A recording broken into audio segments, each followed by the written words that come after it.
მეტი სიახლე, მეტი სასიამოვნო ურთიერთობა, მეტი ზრუნვა ჯანმრთელობაზე. რადიო იმედის ეთერშია რჩეულების სახალხო შოუ 17. ხალბატონებო და ბატონებო, თქვენ წინაშეა ნინო შარაშელიძისა და ოთარ ტატიშვილის თეთრი ორშაბათი. მოგესალმებით, დღეს ორშაბათია და ჩვენი სამედიცინო გადაცემა თეთრი ორშაბათი კვლავ ეთერშია, როგორც ყოველთვის საინტერესო სტუმრით და საინტერესო თემებით. მინდა გითხრათ, რომ ძუძუს კიბო, ეს არის ერთ-ერთი ყველაზე სერიოზული და ონკოლოგიური დაავადება თავისი გავრცელების მიხედვით ქალებში. 2022 წლის მსოფლიო ჯანდაცვის ორგანიზაციის მიერ მოწოდებული სტატისტიკით, საერთოდ ონკოლოგიური პათოლოგიებით მოავადე ქალბატონების ყველაზე დიდმა ნაწილმა მაინც სარდევე ჯირკვლის პათოლოგიამ შეადგინა. მიუხედავად იმისა, რომ უამრავი ინფორმაცია არსებობს, რომელიც შეგვიძლია მოვიდიოთ ინტერნეტ სივრცეში, რომელსაც ყოველწუთიერად ავრცელდება ფლაიერებით, გარკვეულ შეხვედრებზე, სხვადასხვა საინფორმაციო საშუალებებით, მაინც დაბალია პროცენტი იმ ქალბატონების, რომლებსაც შეუძლიათ ადრეულ ეტაპზე და ადრეულ სტადიაზე ამოიცნონ თავისი დაავადება. მაშინ, როდესაც ადრეულ პირველ-მეორე სტადიაზე დიაგნოსტირებული დაავადება საშუალებას გვაძლევს მისი განკურნების ძალიან მაღალ პროცენტში, ხო სწორს ვამბობ ბატონო. რა არის ძუძუს კიბო, როგორ ხდება მისი დიაგნოსტიკება, რა მიღწევები არსებობს მედიცინაში ამ დაავადების სამკურნალოდ ამ თემაზე სასაუბროთ. ჩვენი სტუმარია ბატონი თორნიკე გახოკიძე, მედიცინის დოქტორი, მამოლოგი, ონკოქირურგი, მამოლოგიური მიმართულება ქირურგიული ეროვნული ცენტრის კლინიკა ახალი სიცოცხლის წარმომადგენელი. მოგესალმებით თორნიკე, დიდ მადლობას მოგახსენებთ ჩვენთან სტუმრობისთვის და ვინაიდან ჩვენი საეთერო დრო მაინც შეზღუდულია, მინდა რომ პირდაპირ კითხვით დავიწყო. რა არის ძუძუს კიბო? თუ შეიძლება პირველი ეს კითხვა მეკრებათ. პირველ რიგში მოგესალმებით, მადლობა მოწვევისთვის. და ეხლა ამ თემაზე რომ დავიწყოთ, რა არის ძუძუს კიბო. ზოგადად ძუძუს კიბოს ასევე სარძოვე ჯირკვლის ავცებიან სიმსივნესაც უწოდებენ. ეს არის დაავადება, რომლის დროსაც სარძოვე ჯირკვალში უჯრედები იწყებენ უკონტროლო ზრდას. შემდეგ ეს უკონტროლო ზრდა ვრცელდება ირგვლივდებარე ქსოვილებზე, მერე სიმსივნე ცდილებს უშუალოდ რომ წავიდეს იღლიის ლიფურ კვანძებში და აქედან რეგიონიდან, ასე ვთქვათ, ლოკალურიდან გავრცელდეს იღლიაში და იღლიიდან მერე შეეცადოს რომ წავიდეს მთელ ორგანიზმში. ძუძუს კიბო 21 საუკუნის სერიოზული გამოწვევაა, სადაც თავიდან ბოლომდე მთელი მსოფლიოს მეცნიერები ჩართულები არიან იმისთვის, რომ თანამედროვე მეთოდებით და დიაგნოსტიკით მოხდეს მისი ადრეული აღმოჩენა. როგორც კი მოხდება, ასე ვთქვათ, ნებისმიერი სიმსივნის, ასევე ძუძუს კიბოს ავცებიანი სიმსივნის ადრეული დიაგნოსტიკის შემთხვევაში შესაძლებელია სიმსივნის მაქსიმალური კურნალობა და გამოჯამთელების ალბათობა ყოველთვის საკმაოდ მაღალია. დიახ, როგორ უნდა მოიცნოს საერთოდ ქალმა, რომ მსგავსი პრობლემა შეიძლება ქონდეს და არსებობს თუ არა რაღაც გარკვეული რეკომენდაცია, რომელიც შეიძლება მივცეთ მოსახლეობას ამ დაავადების წინასწარ ამოცნობაში? კი ბატონო. მოსწორად ადრეულ ეტაპზე ამოცნობაში. კი ბატონო, ადრეულ ეტაპზე ძუძუს კიბოს სამწუხაროდ ძუძუს კიბოს სიმპტომები არ გააჩნია. დიახ, როგორც ყველა ონკოლოგიურ დაავადებას, მაგრამ მაინც არსებობს რაღაცა ნიშნები, რასაც ყურადღება უნდა მიაქციოს საზოგადოება, და რა ნიშნებია ესენი? პირველი, რა თქმა უნდა, ეს არის გამონადენი ძუძუს თავიდან მნიშვნელოვანია ფერს ამ გამონადენის წითელი ან თუნდაც რუხი ფერის გამონადენი, ძუძუს კონტურის ცვლილება, თუნდაც ჩაზნექილობა სარძევე ჯირკვალში, ასევე სიმაგრის არსებობა სარძევე ჯირკვალში. მაგალითად, თუ ქალბატონები ხშირია ხოლმე ჩვენთან ერთად მომართავენ, აი იღლიაში თუ შენიშნავენ რაღაცა წარმონაქმნის არსებობას, სიმაგრის მაშინაც აუცილებელია რომ მიმართონ ექიმს. ზოგადად ნებისმიერი ცვლილება, რაც ქალბატონებისთვის არაბუნებრივია, როდესაც უყურებენ სარძევე ჯირკვალს, აუცილებელია ამ შემთხვევაში მიმართონ ექიმს იმისთვის რომ თავი დაიზღვიონ და მოხდეს მათი დროული დიაგნოსტიკა. სხვა შემთხვევებში, მაგალითად სიმპტომების გარეშე რო ვისაუბროთ, ერთ-ერთი პირველი პრიორიტეტი ეს არის სკრინინგი, ძუძუს სკრინინგი. რა თქმა უნდა, ხა იმდეს ვლაპარაკობთ სულმოდივად სკრინინგთან დაკავშირებით.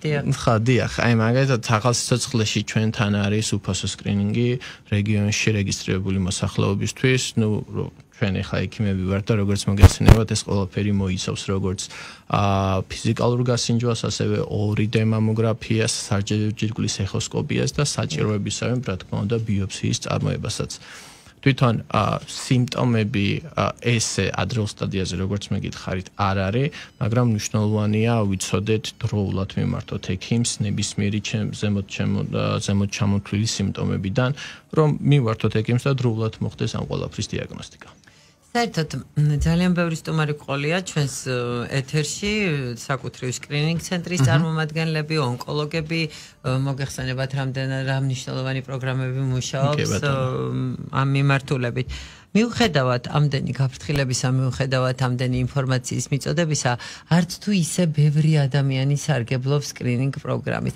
მე მინდა გკითხოთ, განსაკუთრებით მოწყვლადი, აი რა ასაკში არიან ქალბატონები, რომლებსაც წესით და კანონით თავისი ჯანმრთელობის დასაცავად უნდა მიმართონ სკრინინგზე. სრულიად ასიმპტომური მე არ ვამბობ ადამიანების კატეგორიაზე, რომლებსაც აქვთ მაგალითად ამისი გამოცდილება ოჯახური, რო დედა და ასე შემდეგ. აი ქალბატონი, რომელსაც არასდროს არაფერი არ დგენია, არ ქონია მსგავსი პრობლემა არასდროს, მაგრამ რა ასაკიდან არის ვალდებული საკუთარი ჯანმრთელობის დასაცავად რომ მიმართოს სკრინინგზე. კი ბატონო, ზოგადად სკრინინგი საქართველოში მოქმედებს 40 წლიდან 70 წლამდე, ეს არის უფასო სკრინინგი, რომელიც საქართველოს მოსახლეობას ყველა გინდა რეგიონი, გინდა თბილისში მაცხოვრებელი მათთვის უფასო არის.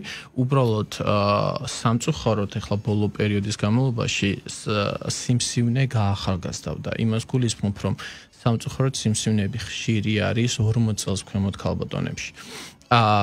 მნიშვნელოვანი არის უშუალოდ რა თქმა უნდა გენეტიკური ფაქტორი, მნიშვნელოვანი არის ის ფაქტორები. შეგეძებით თორნიკ, ეს საქართველოში თუ მსოფლიო სტატისტიკა მსოფლიო სტატისტიკა არის 40 წლიდან იწყება სკრინინგი და ჩვენ საქართველოს მაქსიმალურად ყვებით ამ ტენდენციას. არა, თქვენებზანეთ ასაკი გაახალგაზრდაო და ცოტა ეს უბრალოდ იმის თქვა მინდა რომ რეალურად ბოლო პერიოდში ეს ჯერჯერობით მსოფლიო სტატისტიკა არ არის, მაგრამ ჩვენი პირადი გამოცდილებიდან გამომდინარე გეუბნებით ძალიან ბევრი ფაქტორი არსებობს დღესდღეობით, თუნდაც თბილისში, თუნდაც ის ძალიან ბევრი ფაქტორი არსებობს, რომელსაც შეუძლია გამოიწვიოს სარაჯიგვის ავტსებიანი სიმსივნე, გენეტიკიდან დაწყებული, თუნდაც კვება, გარემო ფაქტორები, როგორ ჰაეროს სუნთქავთ და ასე შემდეგ. სამკურნალო მედიკამენტები, რომლებსაც იყენებენ სხვა და კი ბატონო, აი მაგალითად ხშირი არის ხოლმე კონტრაცეპტივები, თუ კონტრაცეპტივებს გამოიყენებენ არამიზანშეწონილად ექიმის დანიშნულების გარეშე დიდი ხნის განმავლობაში, მაშინაც არსებობს მედიკამენტოზური რისკი, რომ განვითარდეს სარაჯიგვის ავტსებიანი სიმსივნე. ბატონო, პლასტიკა როცა ეკეთება სარძევე ჯირკვლის იმპლანტებით და ასე შემდეგ, ეს თუ ზრდის რაიმე რისკს?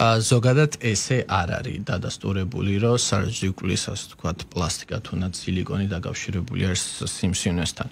ტრამვაც, აი მაგალითად პაციენტების უმეტესობა, როცა მოგმართოს ხოლმე ხანდაზმულები, აღნიშნავენ, რომ აი ტრამვა მქონდა და მე შევამჩნიე და რაღაც გამეზარდეს. ესეც ერთ-ერთი ლეგენდა არის, რომელსაც პაციენტები ყვებიან, უბრალოდ ესე პირდაპირი კავშირი ტრამვას არ აქვს სარაჯიგვის ავტსებიან სიმსივნის განვითარებასთან, უბრალოდ ტრამვის დროს ყურადღებას აქცევენ იმ ადგილს, მიდიან ექიმთან, მე იტარებენ გამოკვლევას, კი ბატონო, მიდიან გამოკვლევას იტარებენ და მე აღმოჩნდება, რომ იქ რაღაც სიმსივნე იყო აქამდე.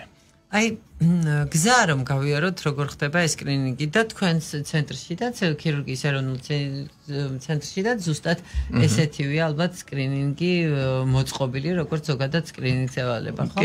მოდიან ქალბატონები სრულიად უსასყიდლოდ გადიან კონსულტაციას ექიმის კი ბატონო, ანუ აგიხსენებთ ახლა ეტაპებს. კი ბატონო. ქალბატონები ჩვენ კლინიკაში ახალ სიცოცხლეში მოხვედრის შემთხვევაში პირველი გადიან რეგისტრირდებიან. შემდეგ ხდება მათი ფიზიკალური გასინჯვა, მამოგრაფიის ჩატარება, 2D მამოგრაფიის. 2D მამოგრაფიის ჩატარების შემდეგ, თუ პირობითად რაიმე ტიპის წარმონაქმნი შეინიშნა მამოგრაფიამ, აუცილებლად უნდა მოხდეს ეხოსკოპიის ჩატარება.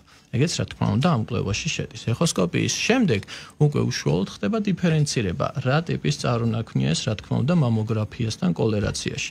და შემდეგ უკვე იგეგმება საჭირო არის თუ არა ამ პაციენტთან ბიოპსიის წარმოება. ანუ ექიმი აჯამებს მიღებულ შედეგებს, ლაბორატორიული კვლევის შედეგებს და ქმნის უკვე გეგმავს შემდგომი დიაგნოსტირების. ჩვენ რეკომენდაციას უწევთ მაგალითად ჩვენ კლინიკაში, რადგან ჩვენ ახლა მამოლოგიური მიმართულებაც საკმაოდ აქტიურად ვითარდება თავიდან ბოლომდე ესეთ პაციენტების მენეჯმენტში ვერთვებით და ერთ-ერთი უპირატესობა ამ სკრინინგის რაში მდგომარეობს წარმოიდგინეთ, ერთ დღეში ხდება პაციენტის სრული შეფასება ამ მამოგრაფიის ჩატარებით, სარჯვეგულის ეხოსკოპიის ჩატარებით. თუ პირობითად 2D მამოგრაფიას ზუსტ პასუხს ვერ გვეუბნება, არსებობს ესეთი შემთხვევები, როდესაც უჭირს პირად სისტემის განსაზღვრა, მაგ შემთხვევაში პაციენტებთან ხშირად ვთავაზობთ 3D მამოგრაფიასაც.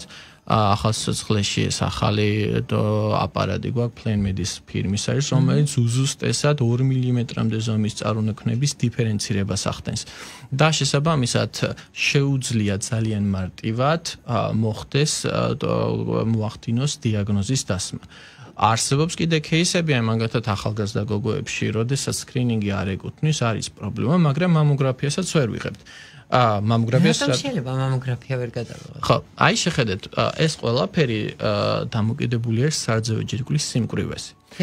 ძირითადად 40 წლამდე ქალბატონების სარძევი ჯირკვალი ძალიან მკვრივია, შესაბამისად მამოგრაფიის ჩატარების დროს ჩვენ უბრალოდ მივიღებთ თეთრ სურათს.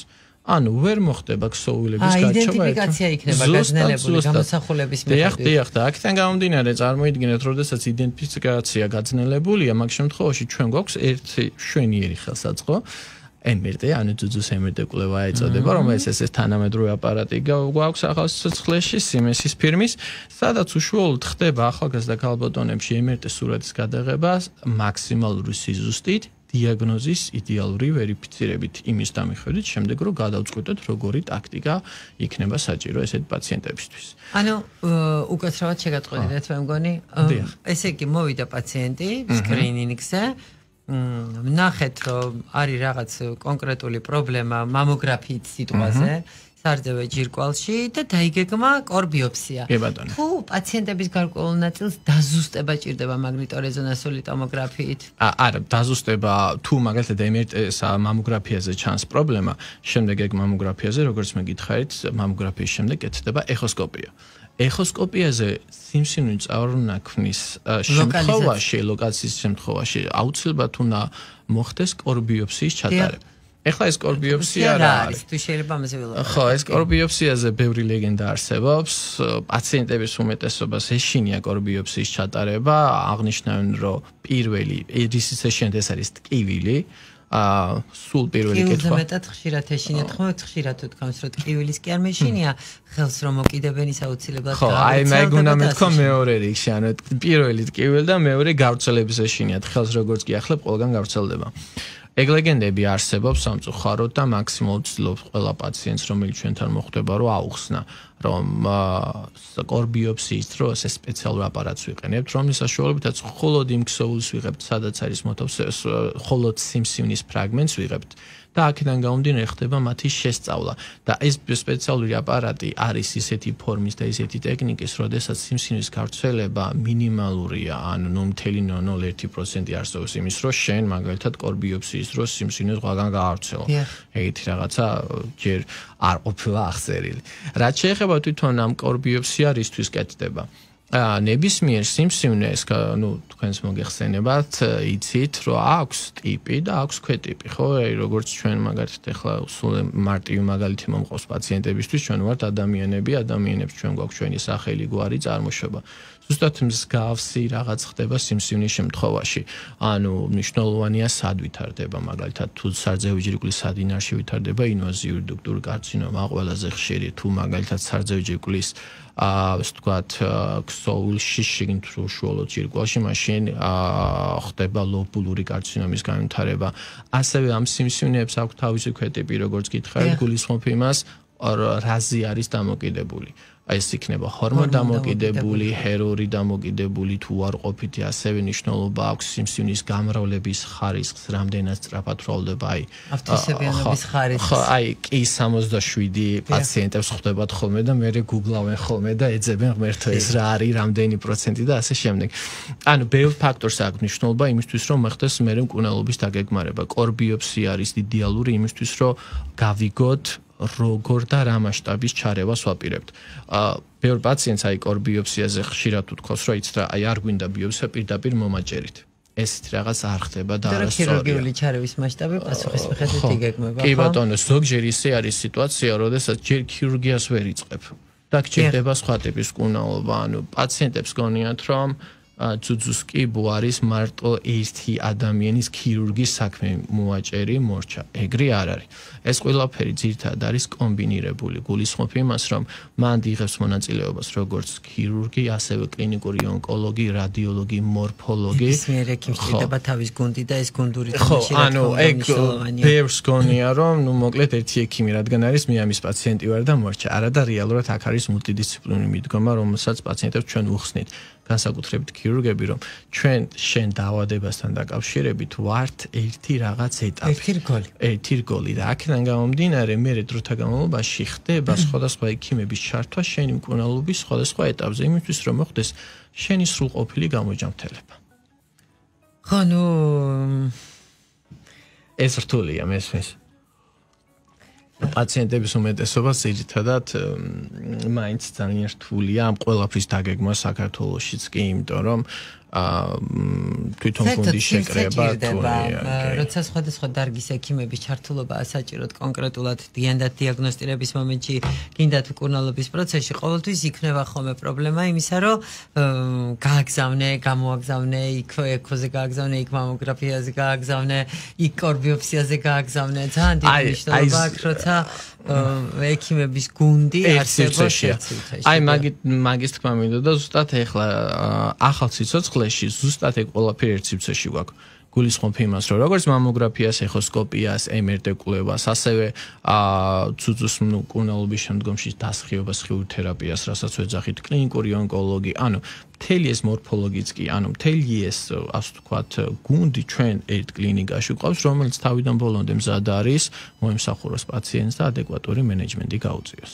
ეს ძალიან მნიშვნელოვანია, როდესაც შესაძლებელია ერთ სივრცეში ყველაფერი ამის გაკეთება. ძალიან კარგი თორნიკე, ძალიან მიხარია რომ თქვენ ესე აქტიურად ხართ ჩაბმული ამ საქმეში და გახართ ქალბატონების ჯანმრთელობის დარაჯაზე. თუ შეიძლება ბარემ ისეც გითხარით, როგორ ხდება ამ სკრინინგზე, ან თქვენთან ვიზიტზე ჩაწერა, როგორ მოგმართავენ პაციენტები, თავისუფალია რაღაც კონკრეტული დღეებია თუ როგორ იქნება? შეხედეთ, ესეთი სიტუაცია არის, აუცილებელია call center-ში დარეკვა. და წინასწარ ჩაწერა ხოლმე იმისთვის რომ მოხდეს კონკრეტულად თქვენთან თუ სკრინინგ ცენტრში სკრინინგ ცენტრში გულისხმობ ჩემთან რა თქმა უნდა სპეციალური დღეები მაქვს გათვალისწინებული კლინიკაში და სპეციალური საათები სადაც პაციენტები ეწერებიან call ცენტრის საშუალებით ანუ პირდაპირ ჩემთან კავშირი არ ხდება call ცენტრის მეშვეობით ეწერება პაციენტი ხდება როგორც სკრინინგზე მისვლა ასევე შემდეგ ჩემთან ვიზიტით ეს საშუალებას აძლევს რა თქმა უნდა პაციენტს რომ საკუთარი გრაფიკიც დაგეგმოს იმიტომ რომ ჩვენთან მაგალითად ესე არის სიტუაცია ძალიან კომფორტია პაციენტის ჩაწერა რომელსაც სამწუხაროდ დასაუბედუროთ მე ვერაფრით ვერ ვახერხებ ხო ანუ მაქსიმალურად ვცდილობთ ანუ ჩვენთვისაც ძალიან რთულია განსაკუთრებით იმ დღეს როდესაც მაგალითად ოპერაცია მაქვს მე ყოველთვის წინასწარ ვაფრთხილებ კოლცენს რომ აი ამ საათიდან ამ საათამდე არ მეცლება და გთხოვთ პაციენტი თუ არის აზრიანი მეორე მომენტიც არის როდესაც გჭირდება რომ პაციენტის ჭირდება გადაუდებელი სამედიცინო დახმარება და შენ იმას ვერ ჩაწერ ერთი თვის შემდეგ. ხო, რა თქმა უნდა, მაგ შემთხვევაში უკვე რეალურად აი ამ პრობლემის წინაშე ვდგევარ მე პირადად ყოველთვის. ხო.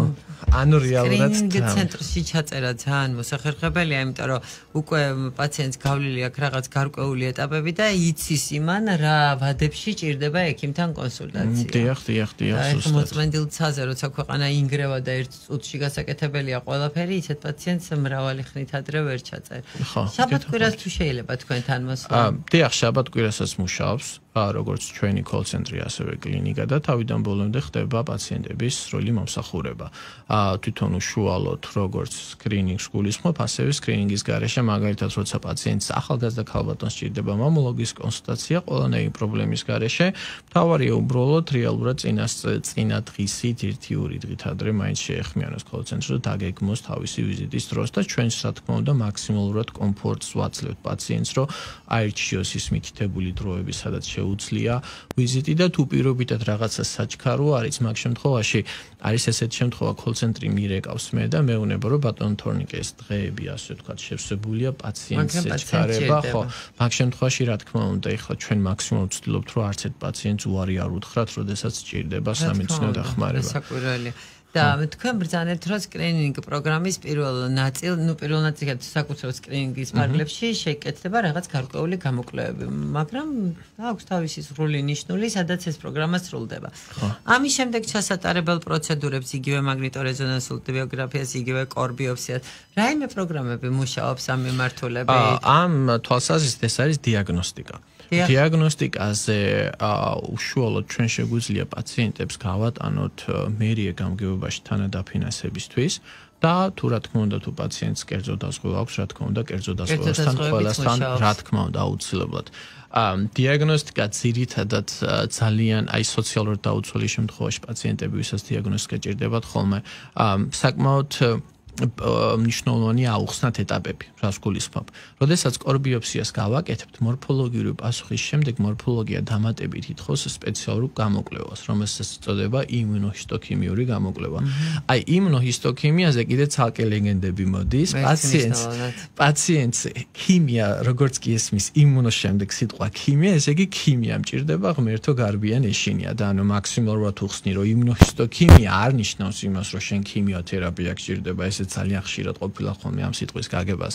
იმუნოჰისტოქიმია რას ნიშნავს მარტივად რომ აუხსნათ პაციენტს მორფოლოგი, როდესაც მიკროსკოპში ჩახედავს, მას ჭირდება რომ უფრო დააზუსტოს დიაგნოზო.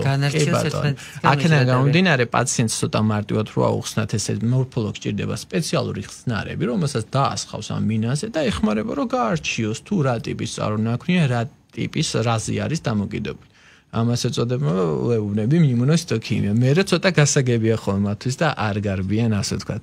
და რა თქმა უნდა იმუნოჰისტოქიმიის შემდეგ აუცილებელია კიდე დამატებით HER2 რეცეპტორის განსაზღვრება. ზოგჯერ სამწუხაროდ იმუნოჰისტოქიმია არ არის საკმარისი და ფიშტაციის კვლევებიც არის. უფრო ნატიფი ციტოგენეტიკური კვლევების შესაძლებლობა. ანუ დიახ და ეგ ყველაფერი ხო. ანდიბოდის მოგიხდით ჩვენი ხა სარეკლამო ჭრაზე უნდა გავიდეთ და სულ რამოდენიმე წუთში იქნება ჩვენი შემაჯამებელი ნაწილი და ამ თემაზე ვისაუბროთ მაშინ. კიდევ ერთხელ მოგესალმებით, ვინც ახლა შემოგვიერთდა, მინდა გითხრათ, რომ დღევანდელი ჩვენი გადაცემის თემა ეს არის ძუძუს კიბო, ადრეული დიაგნოსტიკა, მკურნალობის და დიაგნოსტირების ახალი მეთოდები, თუ რა მიღწევები არსებობს ქართულ მედიცინაში ამ მიმართულებით. დღევანდელი ჩვენი სტუმარია ძალიან საინტერესო თორნიკე გახოკიძე, მედიცინის დოქტორი, მამოლოგი, ონკოქირურგი, რომელიც წარმოადგენს ქირურგიის ეროვნული ცენტრის კლინიკა ახალ სიცოცხლეს. თორნიკე მცლად ისაუბრა ამ დაავადების შესახებ, თუ რა ახალი დიაგნოსტირების მეთოდები არსებობს, მაგრამ ჩვენ დაგვჭა ერთი ძალიან საინტერესო კითხვა, რომელსაც არ შემიძლია რომ არ დაუბრუნდე. თორნიკე, ჩვენ სანამ საეთერო დრო დაიწყებოდა, ვისაუბრეთ თქვენს უფრო სხვა მიღწევებზე თანამედროვე მამოლოგიურ ქირურგიაში აქტიურად გამოყენებად მეტალის მიმართულ ღუზებზე. რა არის ეს და რატომ არის ჩვენი სატრაბახო და რატომ არის ჩვენი ერთ-ერთი ძალიან მნიშვნელოვანი იარაღი ამ დაავადებისთან ბრძოლაში? კი ბატონო, უცებ გეტყვით ამის შესახებ. სარძო ჯირკვლის ქირურგია დღესდღეობით გადავიდა კონსერვატულ ქირურგიაში, რაც გულისხმობს იმას, რომ ჩვენ მაქსიმალურად ვცდილობთ სარძო ჯირკვლის შევინარჩუნოთ. არ მოხდეს სარძო ჯირკვლის ეს ძალიან მნიშვნელოვანია. იმიტომ რომ ფსიქოლოგიურად მათზე სერიოზულად მოქმედებს სარგის წინ უბრალოდ ხას რო ხედავენ ხოლმე. აქედან გამომდინარე ამ ყველაფერში ჩვენ გვეხმარება მეტალის მიმართველი ღუზა. მეტალის მიმართველ ღუზას იმ შემთხვევაში ვიყენებთ, როდესაც თვითონ სიმსივნე არის ძალიან მცირე ზომის, ხელით არ პალპირდება, ანუ არ ისინჯება, მაგრამ საჭიროა ამ სიმსივნის წარმოქმნის ამოკვეთა ოპერაციის დროს. მეტალის მიმართველი ღუზა იდგმება. ანუ ეს იქნება სადიაგნოსტიკო სამკურნალო პროცედურა უკვე. სამკურნალო ოპერაციის დღეს. აი აგეხსენეთ ახლა რა ხდება. ოპერაციის დღეს, როდესაც პაციენტი მობრძანდება კლინიკაში, მეტალის მიმართველ ღუზას ვათავსებ ეხოსკოპიის კონტროლით უშუალოდ იმ ადგილზე, სადაც არის სიმსივნური წარმონაქმნი. შემდეგ პაციენტი შეგვყავს საოპერაციოში. ანუ წისრებით დებთ. კი ბატონო, კი ბატონო. აი ეს ყველა ეს ეკოლოგიური კონტროლით ხდება. კი ბატონო, ეხოსკოპიის კონტროლით. როგორც კი შევალთ მე საოპერაციოში, მე უშუალოდ ამ მიმართველ ღუზას იგივე მეტალის მართული რო წარმოვიდგინოთ, მიუყვები და ამოვიღებ მხოლოდ მცირე ქსოვილს. ანუ აღარ მომიწევს იქ. მონიშნას აკეთებთ მარტივად როცა სიმსივნის ქსოვილის. ანუ მარკირებას ვეძახით მაგას, ანუ სიმსივნის მარკირებას მონიშნას, რომლის შედეგადაც წარმოიდგინეთ ძუძუს ქსოვილის ზოგავ აღარ მიწევს დიდი ასე ვთქვათ სივსის ამოღება და თავიდან ბოლომდე როგორც კოსმეტიკურ ეფექტს ვინარჩუნებ, ასევე სიმსივნეს ვიღებ და ვაგზავნი ექსპრეს მორფოლოგიაზე. და ხართ თქვენ რომ სლიანად ამოიღეთ სიმსივნე. რეზექციის კიდეები აუცილებლად ვამოწმებთ რეზექციის კიდეებს მეტალის მიმართულ ღუზას როგორც კი ამოვიღებთ სიმსივნესთან ერთად ვაგზავნით მორფოლოგიას. მორფოლოგია გვეუბნება რომ ეს ექსპრეს დიაგნოსტირებაზე ლაპარაკია. დიახ, ექსპრესაც ვამატებთ ხოლმე იმისთვის რომ პაციენტი დაზღვევული იყოს, იმიტომ რომ რაც უფრო ნაკლებ მასშტაბს ამოიღებ, კოსმეტიკური ეფექტი მით რო კარგი იქნება და ძუძუს ფორმაც აქედან გამომდინარე არ შეიძლება. კი ბატონო. და ამ ტექნიკას ჩვენ ვიყენებთ რეალურად დიდი ხანია და თავიდან ბოლომდე ჯერ რაიმე ტიპის გართულება ამ ტექნიკასთან დაკავშირებით არ გქონია, უმტკივნეულოა საერთოდ აღნიშნული პროცედურა და ძუძუს ქსოვილის მაქსიმალურ დაზოგებას გვაძლევს. ხუჩდება რაღაც ლიდოკაინით. ლიდოკაინით, მაგრამ წარმოიდგინეთ ეგ იგივე არის, აი პაციენტებისთვის გასაგებად რო იყოს 20 მილilitrიანი შპრიცის ნემსის თავი რო არის. კალღას ნაკვენის ეფექტი. კალღას ნაკვენის ეფექტი, რატა რომელიც ხმალება რო გავით. კი ბატონო. და საინტერესოა, რაც მეტი სიახლე იქნება და რაც მეტი კომფორტის შეთავაზებას შეუძლებთ ადამიანებისთვის, გაცილებით უფრო მოსახერხებელია. კი ბატონო, და კიდე ერთი ტექნიკაც არის, აი მოდარაჯეზე მაშინ რო ჩვენ საუბრობთ. აი მოდარაჯე ლიმფური კვანძები საქართველოში 2021 წელს რეალურად დაუნერგეთ. მე და ჩემმა მენტორმა სოსო სანიკიძემ ერთად ასე ვთქვათ შევიმუშავეთ ეს ყველაფერი. კი ბატონო, მისი ხელმძღვანელობით მოხდა აღნიშნული ტექნიკის დანერგვა და რას გულისხმობს ეს? მოდარაჯე ლიმფური კვანძების რა არის, რომ პაციენტებისთვის მარტივად იყოს გასაგები. სარძევი ჯირკვალში არსებული სიმსივნური წარმონაქმნი თავიდან ცდილობს იღლიაში გავრცელდეს პირველ 60 ლიმფურ კვანძში და იქიდან მერე მთელი იღლიის ბევრი ლიმფური კვანძი მოიცვას და აქედან გამომდინარე შემდეგ გავრცელდეს მთელ სხეულში. ჩვენი საკითხი იყო მთავარი მნიშვნელოვანი დეტალი, როგორ მე აღმოგვეჩინა ის პირველი 3-4 ლიმფური კვანძი, სადაც სიმსივნე ვრცელდება. ამის აღმოჩენის ტექნიკის საშუალებას, ასე ვთქვათ, ეს ყველაფერი რო გავაკეთოთ, გვაძლევს მეთილენის ლურჯი. კონკრეტულად რას ვაკეთებთ ამ დროს? სარძევი ჯირკვალში შეყავს მეთილენის ლურჯი, ხდება სარძევი ჯირკვლის მასაჟი 5-7 წუთის განმავლობაში, შემდეგ ვაკეთებთ იღლიაში განაკვეთს, მოვძებნით ლურჯად შეღებილ ლიმფურ კვანძებს და ვაგზავნით ექსპრეს მორფოლოგიაზე. ანუ ინტრაოპერაციულად ხდება ამ ყველაფრის გაკეთება. თუ მორფოლოგი გვეტყვის, რომ აღნიშნული ლიმფურ კვანძებში სიმსივნე არ არის გავრცელებული, მაშინ უკვე იღლიის ჭრილობას ხურავთ და აღარ გვიწევს მთელი ლიმფოდისექციის გაკეთება. აქედან გამომდინარე წარმოიდგინეთ. ეს მეთოდი. შეხედეთ 95-98% არის უცხოეთში, კი, საკმაოდ მაღალია და რატო არის და 2% არის დარჩენილი კიდევ, როდესაც რა თქმა უნდა ცდომილებაა. ქირურგის გამოცდილებაზეა დამოკიდებული, მნიშვნელოვანია ეგ და აუცილებელია კიდე რეალურად სწორად მოხდეს პაციენტის დაგეგმვა. ანუ რას გულისხმობ, უნდა შეირჩეს სწორედ პაციენტი მოდარაჯე ლიმფური კვანძებისთვის, ანუ ყველას ამას ვერ გავუკეთებ. აი მაგალითად თუ იღლიის ლიმფურ კვანძში აქამდე გავრცელებული იყო უკვე სიმსივნეები, ანუ რადიოლოგიურად არის დადასტურებული, მაშინ აზრი არა. და წარმოიდგინეთ ეს რას აძლევს პაციენტს, რის ფუფუნებას აძლევს მთელი ცხოვრების განმავლობაში, არც ხელი არ შეუშუპდება შემდეგ პაციენტს, არც ყველაზე მთავარი, ყველაზე დიდი პრობლემა ცხოვრების ხარისხი.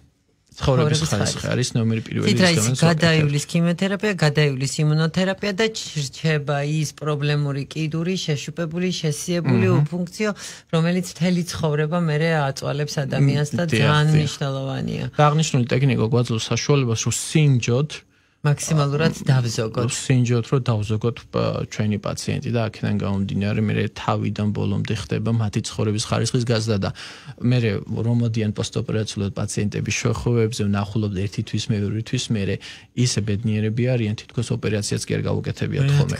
ანუ ორივე ტექნიკას ერთად რო ვიყენებთ როგორც ხუზას ასევე მეთილენს საკმაოდ მაღალი ეფექტი აქვს ამ ყველაფერს. ძალიან კარგი, ძალიან მიხარია ამ ესეთი სიახლეები. ეხლა ჩვენი საეთერო დროც დასასრულს მივუახლოვ და მე მინდა ჩვენ მსმენელს რაღაცის შეჯამებასავით უთხრა, რომ ძუძუს კიბო ეს არ არის განაჩენი, ეს არის დაავადება, რომლის მკურნალობა რეალურია, აბსოლუტურად რეალურია და გაცილებით უფრო რეალურია და კარგი გამოსავალია, როდესაც ამ დაავადების დიაგნოსტირება ხდება ადრეულ ეტაპზე, ადრეულ სტადიაზე. ჩვენ გვაქვს უამრავი საშუალება საიმისოთ, რომ არა მხოლოდ ადამიანების კატეგორიაში, რომლებიც განეკუთვნებიან გარკვეულ რისკ ჯგუფს, არამედ სრულიად ჯანმრთელ პოპულაციაში და შევასრულოთ კვლევები, რომლებიც წინ სწრებით დაავადების ძალიან ადრეულ ეტაპზე მიგვითითებდნენ მოსალოდნელ საფრთხეზე და საშუალებას მოგცემდნენ ასეთი დაავადების დროულად აღმოჩენის. მინდა კიდევ ერთხელ წარგიდგინოთ ჩემი სტუმარი ბატონი თორნიკე, მედიცინის დოქტორი, მამოლოგი, ონკოქირურგი, კლინიკა ახალი სიცოცხლის, ქირურგიის ეროვნული ცენტრის კლინიკა ახალი სიცოცხლის მამოლოგი. თორნიკე, ძალიან მიხარია და დიდ მადლობას გიხდით ჩვენთან მობრძანებისთვის. გისურვებთ წარმატებას, გისურვებთ თქვენ ჯანმრთელობას. სკრინინგი არ დავიღლები ამაზე საუბრით, რომ სკრინინგი ეს არის ერთ-ერთი ყველაზე მნიშვნელოვანი რამ, რაც პატივისცემა შეგიძლიათ თქვენ თავს გაუწიოთ ქალბატონებო და არა მხოლოდ ჩვენ არ გვითქვია სხვათა შორის და გული დამწყდა ეხლა რომ მამაკაცებშიდაც არსებობს ეს პრობლემა და გარკვეულ რისკ პაციენტებში მამაკაცებსაც შეუძლიათ ამ სკრინინგ პროგრამით რო ისარგებლონ? არა, არ შეუძლიათ. 1%-ში არის სოფლიო სტატისტიკით 1%-ში არსებობს ზუსტად მამაკაცის პოპულაციაში ზუზუს კიბო. იშვიათად ვითარდება. ჩვენ კაცები ცოტა იღბლიანები ვართ ამასთან დაკავშირებით. იშვიათად ვითარდება სარჯიკლის საოცებიანი სიმსივნე, იმიტომ რომ ჩვენ რეალად რუდიმენტული სარძევეჯირი კვალი გვაქვს, მაგრამ ამის მოგვარება, ამის მენეჯმენტი თავიდან ბოლომდე უპრობლემოდ შეიძლება. იმას გულისხმობ, რომ ჩვენ პრაქტიკაში დაახლოებით ესე 7-8 მამაკაცი მყოლია სხვადასხვა მიზეზით მოსული ჩვენთან. ამ შემთხვევაში მამაკაცი უფრო მარტივად აღნიშნავს და მალევე მიმართავს ექის, იმიტომ რომ მარტივად ხდება ცვლილებებს სარძევეჯირი კვალში, იმიტომ რომ რეალურად რუდიმენტია და მარტო ძუძუს თავისი ირგვლივ არის, ასე ვთქვათ, განვითარებული ეს სიმსივნე. შესაბამისად, გამოჯანმრთელება მამაკაცების შემთხვევაში მაღალია, თუ რა თქმა უნდა დროულად მიმართა და არ გადადო, ასე ვთქვათ, ექიმთან ვიზიტი. ასე რომ ჩვენ შემთხვევაში მამაკაცებს ცოტა გაგვიმართლა. კარგი, გენაცვალე. ბედნიერად ავა. წარმატებები, მადლობა თქვენ. და მემშვიდობები ჩვენ მსმენელს და ზუსტად ერთ კვირაში საინტერესო თემით და საინტერესო სტუმრით აუცილებლად კვლავ დავბრუნდებით ეთერში. ბედნიერ კვირას გისურვებთ.